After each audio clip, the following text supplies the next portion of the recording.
They told her not to. The storm was coming in too fast, wind already howling like some ancient beast across the tarmac. Dust curled in waves, turning the air the color of rust. Pilots backed off, heads shaking, waiting for orders that would never come. But she didn't ask for permission. Captain Dana Locke didn't say a word. She walked with a steady pace, helmet under one arm, long blonde hair tucked under the collar of her flight suit. Eyes forward.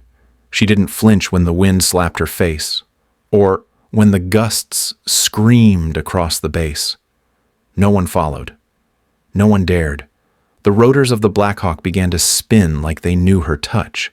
She climbed in, made the pre-flight checks in seconds, then lifted off as if the storm had been waiting for her. She vanished into a curtain of sand that swallowed everything behind her. Even the noise seemed to stop once she disappeared. No one said much in the tent. Just silent glances and clenched jaws. Most had already assumed she was gone.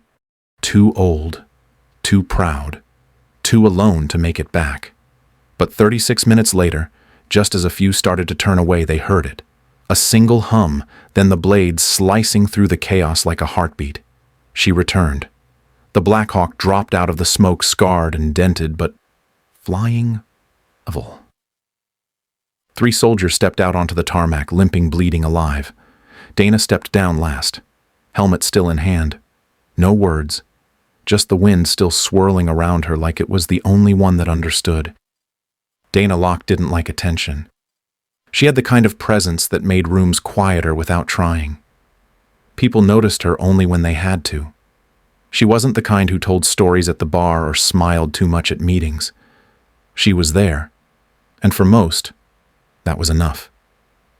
At 42, she was older than most pilots, still on active rotation. Her shoulders carried that weight, but not as a burden. Her uniform never looked freshly pressed. Her boots were always dusty. Not from laziness, but from never being still long enough to polish anything. She walked like the ground belonged to her, like she didn't need to prove it. Years ago, she had been the name everyone knew. Dozens of successful extractions, a distinguished flying cross, rumors of impossible landings in impossible places. But systems forget, and people forget faster. After a new command rotation, Dana found herself shifted to logistics runs, training schedules, and quiet corners of the base where no one would bother remembering her name. They called her the ghost pilot, half out of respect, half out of pity.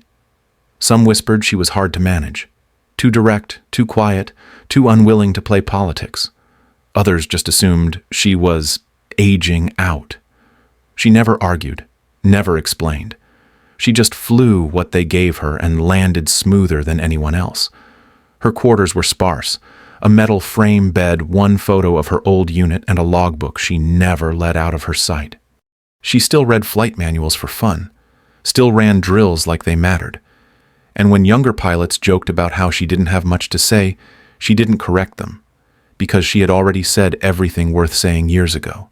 In the air, Dana didn't wait to be remembered. But she never forgot why she was there. Not for medals, not for recognition, but because flying was the one thing that still made sense. In the cockpit, no one could lie to her. There was no rank, just wind steel and instinct. That was her language. And when the call came from Sector 9 and no one else stepped forward, Dana didn't hesitate. Because deep down, she had never stopped flying. They just stopped watching. 30 minutes before it hit, the storm had already begun to change everything. The air turned dry and gritty like sandpaper on skin. The sky dimmed as yellow-gray clouds thickened overhead, swallowing the last bits of sunlight. The base fell into a muted glow as if the world had paused and no one dared to move. Pilots sat inside the operations tent watching monitors flicker. Crews were outside double-checking aircraft tie-downs, eyes squinting into the wind. Even the dogs went still, ears flat, tails low. They crouched in corners like they could hear something coming that humans couldn't. Inside the command post, urgency replaced conversation. A call had just come through Sector 9, the far edge of their reach. A convoy hit by an IED. 1 soldier dead, others wounded. Enemy fire nearby. Comms were cutting in and out, but the word extraction was repeated too many times to ignore. Major Jennings stood with arms crossed, eyes locked on the grainy satellite image. Dust already curling over the region. Visibility near zero. Ground units couldn't get there in time, and drones couldn't see through the chaos. It wasn't just dangerous. It was suicide. Someone muttered the idea out loud. Air Evac Jennings shook his head before the sentence finished. Not with this wind. They'd lose the chopper. And whoever flew it. Everyone knew what that meant. Sector 9 wasn't just far. It was cursed. Sharp ridgelines, blind canyons, no comm relay. Last year, 2 birds went down trying to reach a similar zone. No one wanted to write that report again. And so for a few long moments they did what most places do in that kind of moment. Nothing. Just watched, listened, and waited, hoping someone else would take the risk. But no one moved. The wind kept howling. The radar blinked again. Sector 9 was calling, and no one answered. She had been standing near the back, quiet as always when the map came up on screen. The others barely noticed her until her voice cut through the room. "I'll fly it." For a second, no one moved. A few turned slowly, unsure they heard right. Dana Locke stood with her helmet resting on her hip face, calm eyes locked on the blinking red dot that marked the convoy's last known location. She didn't raise her voice. She didn't need to. Jennings looked at her like she'd lost her mind. "You haven't flown combat in over a year," he said. "Visibility is under 40 meters. There's no return vector." "It's not about that," she replied. "Then what is it about?" She took a step forward, voice steady. "It's about bringing them home." Silence stretched tight across the room. No one argued, not out loud, but their expressions said everything. She was too old, too out of rotation. She hadn't done this in months. The storm was getting worse. Even with her history, even with all the medals and logged hours, this wasn't her fight anymore. She knew what they thought. She could hear it in the quiet. But she didn't care. Captain Griggs stepped forward, still junior, but well-liked. "At least let her take support," he said. "She can't go alone." Dana didn't look at him. "Not this time," she said. "I need full control." Griggs hesitated. Jennings stepped closer. "Dana, this isn't a training run. This is a zero-visibility combat zone. There's no backup out there." She nodded. "I know." He lowered his voice. "You don't have to do this to prove something." She held his gaze. "I'm not trying to prove anything. That was the line. The one that changed everything. Because they all realized in that moment she wasn't doing this for herself. She wasn't chasing glory or trying to claw her way back into relevance. She just couldn't leave those soldiers out there. Not if she could still fly. Jennings gave the nod. And just like that, Dana turned and walked to the hangar. Outside, the wind was worse. The sky looked like a war between fire and ash. She moved through it like she belonged to the chaos. Her co-pilot Kroll tried to argue one last time. "Let me come with you." But she shook her head. "I need you to trust me." Kroll froze. Then nodded reluctantly, and Dana climbed aboard the bird like she'd never left. The Black Hawk rumbled beneath her, its systems flickering in protest. She didn't hesitate. She adjusted the throttle, checked her gauges, and radioed in. "Black Hawk No. 9 departing at 084. "Godspeed," came the reply. She didn't answer. She just lifted off, straight into the smoke. The second she cleared the wire, the storm swallowed her whole. Visibility dropped from a few hundred meters to 20, then less. The windshield turned from glass to matte gray. Her instruments flickered, not dying, but close enough to send a warning. Dana didn't flinch. She adjusted her grip, felt the stick resist, and breathed through the motion. Other pilots would have climbed too fast or dipped too hard. The instinct to fight the wind, to overpower the turbulence, was a mistake. She'd seen it before, the ones who tried to fly like it was a clear day. Dana didn't fly that way. She flew by feel. Let the Black Hawk ride the chaos like it belonged there. Smooth corrections.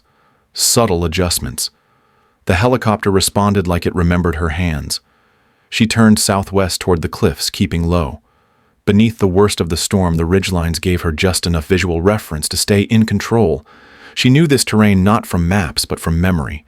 It wasn't precision flying. It was survival. The kind of flying that didn't look impressive until you realized no one else could do it. And live. Comms were gone. Static on every frequency. She tried multiple channels anyway. Delta Team, this is Black Hawk 09. Nothing. Tried again. Still nothing. Just her voice bouncing into dust. She kept trying, even knowing the answer wouldn't come. Because sometimes you send the signal for yourself. Not to get a reply. Just to remember you're not alone out there. Inside the cockpit, everything was vibration and wind noise. Turbines strained. The frame creaked with every adjustment. But Dana stayed steady. Eyes ahead. Hands quiet. Her breathing didn't change. There was no fear left in her. Not because she was fearless, but because fear didn't help. The mountains loomed ahead, sharp as broken glass. She could only see them in pieces.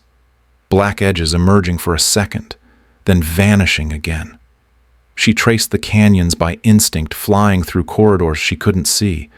Just shapes she remembered from years before when she'd flown this route under sunlight and less fire. She didn't speak, didn't pray, just flew. At 13 minutes in, she saw it. Just a flicker of orange. A flare or maybe flame. She circled back, dropped her altitude, and braced for the downdraft. The Black Hawk fought her blades, chopping through uneven currents, but she eased it down with steady hands. Low, lower, almost skimming the ridgeline. It was a wreck. A Humvee scorched and half buried. One of theirs. She pushed closer. Then finally movement. 3 figures crouched behind a rock shelf. One was dragging another. The third raised a flare. It barely lit, choked in the dust, but it was enough. She brought the bird in tailwind, screaming. The landing zone was uneven, rocks shifting dust and no clear clearance. But she made it look easy. Skids touched the ground like hands finding home. She kept the rotors spinning. There wasn't time to shut down. 2 soldiers limped toward her, one half carrying the third. She threw open the side door headset, steady. Go! Go! 30 seconds. One climbed in. The next staggered. Then gunfire ripped through the haze. Automatic fire. Close. Maybe 200 meters east. She didn't pause. She leaned out and returned cover from the M240. Controlled bursts. Suppression only. Enough to make them duck. The last man threw himself into the bay. They're coming down the ridge, someone yelled.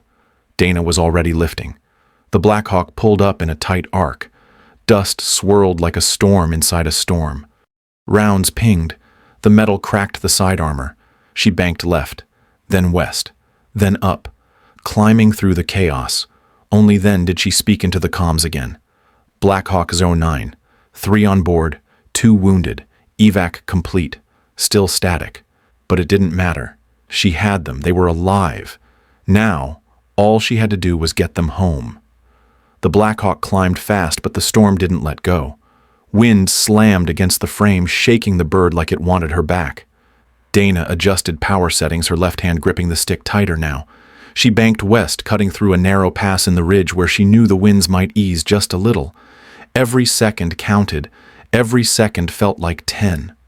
Behind her, the cabin was quiet, except for groans and shallow breathing. One man was bleeding from his leg. Another held pressure on his side. The third, the one who dragged them both, looked at her like she wasn't real. She didn't speak, just kept flying. Then a flicker, a voice. Static chopped up and faint but real. Black Hawk 09 come in. She didn't smile, just answered. This is 09. I have 3 on board. RTB in progress. The voice crackled again. Captain Locke, we lost you 8 minutes ago. We thought you went down. Dana glanced at her altimeter. I don't go down! The crew didn't cheer. There wasn't space for celebration. Not yet. The storm still fought her. Turbulence hit harder as they crossed a second ridge. She countered with instinct, not control. Let the aircraft bend, not break. Finally, the haze began to thin. Just barely. Enough to see runway lights blinking in the distance, like a memory calling her home. The base was scrambling now. Emergency crews on standby. Command alert. Everyone looking for something in the dust. She came in low and slow. Touchdown was soft, gentle, a whisper after a scream. The back hatch dropped. Medics rushed forward. Soldiers and crew waited nearby, not speaking. Watching her step out, helmet under one arm, hair-matted eyes steady. She said nothing, just pointed toward the wounded and told the medics, "They're yours now." And then she walked, across the tarmac, alone. The debrief room was colder than usual. The projector hummed. A slide on screen read, Sector 9 Incident. Status partial success. Major Jennings stood at the front, pointer in hand, going over logistics. 1 Humvee destroyed, 1 soldier KIA, comms failure, no mention of the pilot, no mention of how the evac even happened. The room was full, pilots, analysts, officers, but the air felt thin, like everyone had agreed not to look at the woman sitting 3 rows back. Dana sat still, back straight, boots still dusty. Not because she hadn't cleaned them, but because she hadn't stopped since she landed. She filed her report, checked in on the evac team, then returned to her rotation like nothing had happened. No one dared make eye contact. It wasn't shame exactly, more like discomfort, the kind that settles deep in your chest when you realize you misjudged someone and they didn't bother to correct you, the kind that says you saw her every day and still missed who she really was. Jennings finished his list, closed with a nod. That's the report. Partial success. A few people glanced her way now, quickly, then looked down. She didn't react, didn't speak. It wasn't the absence of credit that stung. It was the deliberate avoidance, as if mentioning her name would unravel the whole system they'd built, a system that kept people like her quiet and useful, not heroic. And then the door opened. General Rohr walked in, 4 stars on his collar. Everyone stood, except Dana. He didn't smile, didn't pause, walked straight to the podium, looked at the screen, then at Jennings.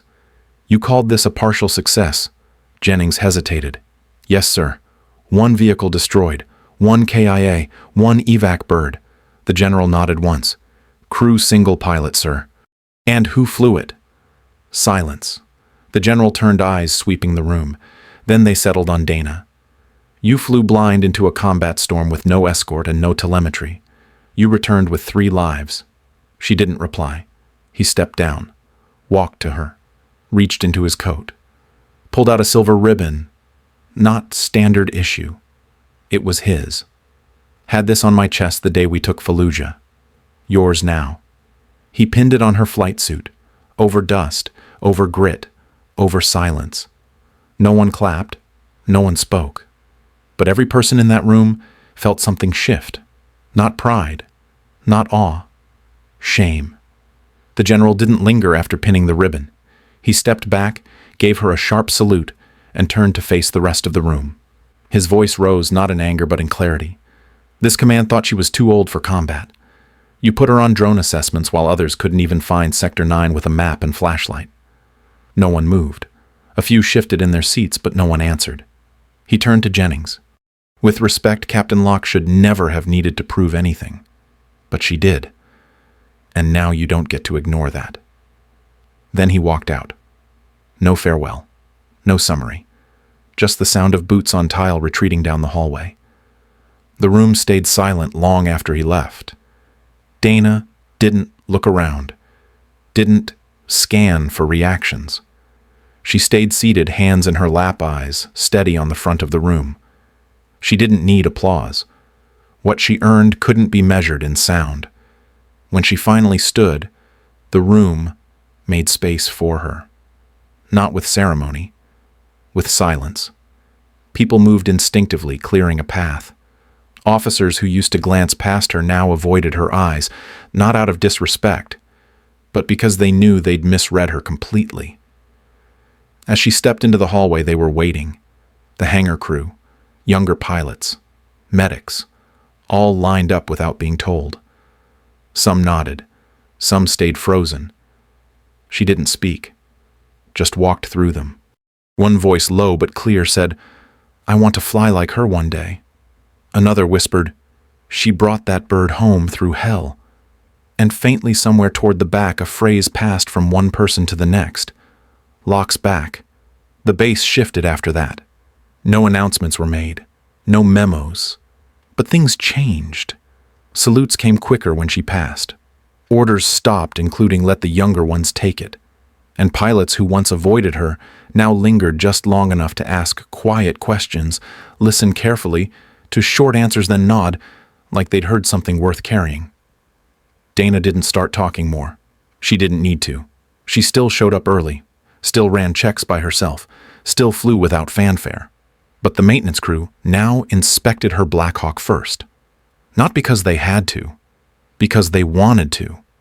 If she was flying, it meant the mission mattered. In the ready room, a younger pilot, Baines, who once rolled his eyes at her museum pilot status, now sat across from her, not speaking much, just listening.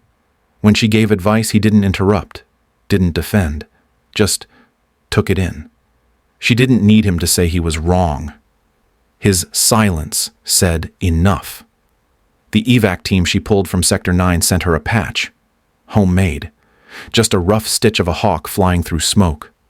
No words, no rank, just imagery. She pinned it inside her jacket where no one could see it, but her. She didn't ask for recognition, didn't need it. Because something deeper had shifted, not the system, not the orders, but the people. They didn't whisper anymore. They watched, not because she demanded it, because they finally saw her. A week after the Sector 9 mission, the base commander walked into her hangar personally. He didn't bring a file or an assistant, just a quiet offer. Central Command wanted Dana Locke to lead a new training unit. Flight combat evaluation, high-risk extraction prep, full command authority. It was meant as recognition, a way to honor what she'd done without turning it into ceremony. He said they needed her experience, her steadiness, her ability to read chaos like a map. She listened and then she shook her head, not out of defiance, not because she felt slighted, but because she wasn't done flying. And the sky, she believed, still taught better than any classroom. He understood. She didn't smile, didn't soften the moment with a joke, just walked with him to the edge of the hangar and watched the runway stretch into the heat shimmer. She said she'd help train, review simulations, give input on curriculum, but she wouldn't stop flying. That evening, she swapped her next flight slot with a rookie on the board, Baines. When the visiting general from Central arrived the next morning expecting a demo flight, it was Dana waiting by the rotors, helmet in hand, calm as always. His aide leaned in a whisper between lines of rank. "Isn't that the one from 9? The general nodded, adjusted his tone, and climbed aboard without another question. Midway through the flight, turbulence slammed the bird hard. Dana didn't react, just adjusted pitch, recalibrated, and slipped between mountain ridges like she was born to them. The general gripped the side rail tight. When they landed, he looked a decade older. "Remind me," he asked his aide, "what year did she graduate?" 1991, sir." He just nodded, walked away slower than he'd arrived. Sunset hit the ridgeline with a low orange glow. The wind had quieted. The sky for once didn't threaten. Dana walked across the tarmac alone, heading toward the bird she'd flown through fire. It sat like it always had, solid, scratched, stubborn. The same tail number, same creaks in the skids, same faded tape on the dash from years ago. She ran her fingers along the fuselage near the cockpit.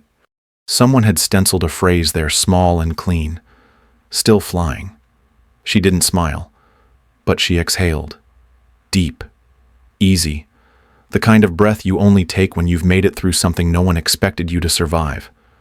That night, she didn't attend the staff meeting. Didn't join the mess hall. She sat on the edge of the maintenance stairs, helmet resting on her lap, just looking at the sky. No stars yet. Just dark velvet stretching overhead. A young crew chief approached, nervous and holding a notepad. Captain Locke, he said, carefully. They want to know if you'll speak at the academy next month. About the mission. Your career. She looked at him. He saluted by instinct. His voice didn't carry praise or expectation. Just quiet hope. She didn't answer right away. Just glanced back at the Black Hawk. The same bird that had flown with her when half this crew hadn't even been born. She remembered her first solo flight like it was etched into the metal. Then she nodded once. Tell them I'll fly myself. He grinned, jogged off. She sat a moment longer, then stood, ran her fingers along the aircraft one last time, turned, walked into the quiet. No speech, no ceremony, no spotlight. But the sky remembered, and it always would.